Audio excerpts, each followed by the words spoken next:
Oh, hello. You have a question for the parent professor? Well, come on in. Come on in. Have a seat. How can I help you? Professor, I had a friend tell me that I sound really harsh when I talk to my kids. I think it's silly. I'm not yelling at them. Why are they saying that? Maybe you're not yelling at them, but let's take a look at something else.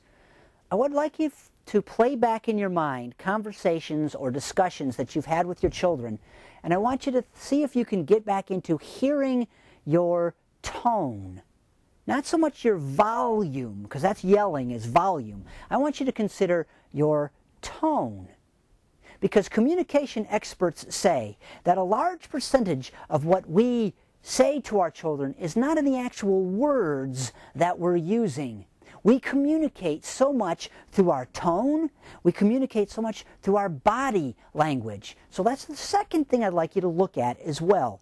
I want you to listen to your tone. Are you saying the words with bite and snap? Is there some angry feelings behind what you're saying?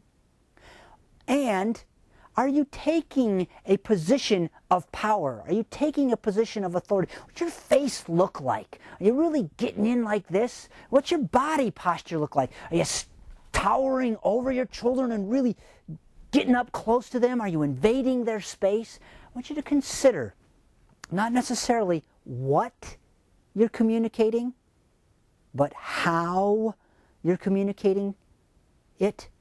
It could very well be that you're not yelling, but that what other people are picking up on, and that what your friends are trying to help you understand, is that your tone and your body language is that where there's lots of anger coming out. So what do you really want your kids to pay attention to? Do you really want them to pay attention to the tone or to the actual message that you're communicating? I want you to think about this. I have a golden retriever dog.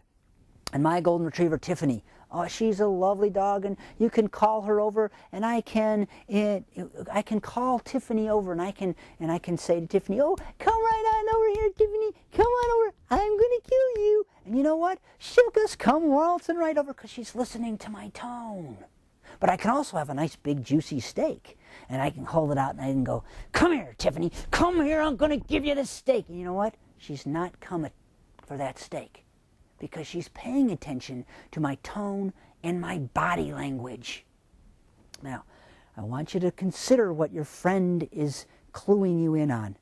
Maybe it's time that you start looking at your tone, your body language, and your volume as you communicate to your children.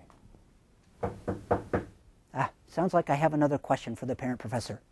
Hey, if you have another question for the parent professor, you can simply email your question to thomas@thomashaller.com. Or just go to my website at thomashaller.com. There you'll find practical resources for raising responsible, caring, confident children. Hey, you can even sign up for my free email newsletter.